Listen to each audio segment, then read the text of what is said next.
Hi everyone, and today I have cycled to Horsey Windmill on the Norfolk coast.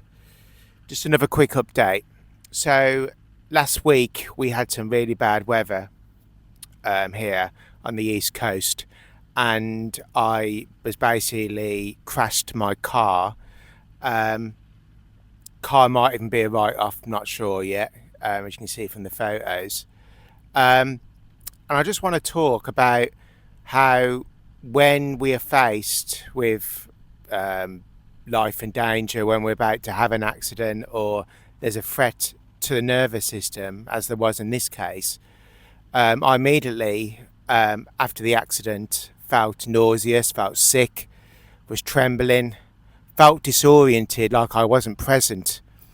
And it kind of reminded me of the symptoms, again, doing the work of Dr. Sarno, Dr. Schubner, of tension myositis syndrome, how the nervous system is heightened.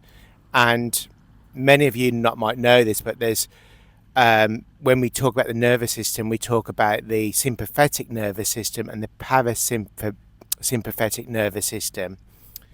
So the parasympathetic nervous system is when we're at rest, when we're very relaxed, and the sympathetic nervous system is when the system is on high alert.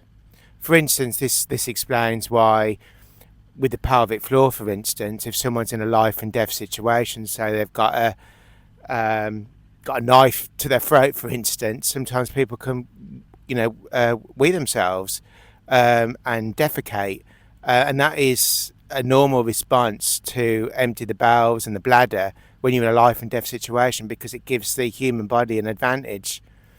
And it's also worth noting, when I had my accident, that it's almost like time slows down.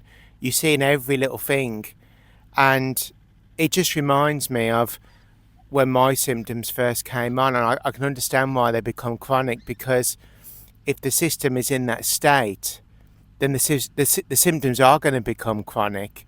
The muscles are going to be tense, and they remain tense because it becomes a learnt behaviour. So yeah, I just thought I'd share that with you. Again, it's another affirmation for me of that this is a mind-body syndrome. So yeah, if you haven't already, please subscribe to the channel, and I'm now going to be carrying on my cycle journey. Thank you.